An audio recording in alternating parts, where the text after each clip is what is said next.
អត់ដែរដឹងថាទឹកត្រីងាយស្រួលធ្វើយ៉ាងនេះសោះបងប្អូនហើយចានិយាយទៅថ្ងៃដែលខ្ញុំធ្វើប្រហុកថ្ងៃដំបូងហ្នឹងគឺខ្ញុំធ្វើប្រហុកចំនួន2គីឡូកន្លះចាហើយថ្ងៃដែលខ្ញុំច្របាច់ទឹកប្រហុកយកទៅហាលបងប្អូនចាខ្ញុំនឹកឃើញសម្ដីម្ដាយខ្ញុំក៏ថាកូននៅពេលដែលកូនច្របាច់ទឹកប្រហុកហ្នឹងគឺកូនកុំបោះចោលកូនយកទឹកប្រហុកហ្នឹងធ្វើទឹកត្រីកូនហ្នឹងឯងអញ្ចឹងទៅចាគាត់ប្រាប់ពីរបៀបធ្វើរបៀបអីចឹងណាបងប្អូនចាខ្ញុំក៏នៅចាំសម្ដីគាត់ហើយខ្ញុំក៏បានធ្វើតាមគាត់នេះចានិយាយទៅ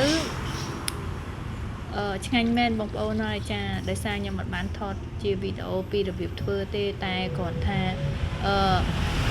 ខ្ញុំប្រាប់បងប្អូនទាំងអស់គ្នាថាងាយស្រួលទេបងប្អូនទឹកត្រីអត់ពិបាកធ្វើទេណាបងប្អូនចាហ្នឹងហើយគឺជាទឹកត្រីដែលខ្ញុំធ្វើរួចហើយបងប្អូនណាគឺពណ៌ល្អមែនតែនចា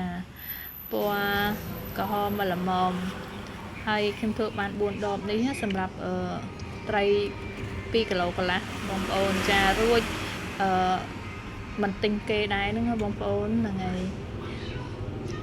ហើយទឹកត្រីនេះគឺមានរសជាតិឆ្ងាញ់ណាស់បងប្អូនល្មមចាខ្ញុំដាក់ជាមួយនឹងម្ទេសចានិយាយទៅឆ្ងាញ់ជក់មាត់តែម្ដង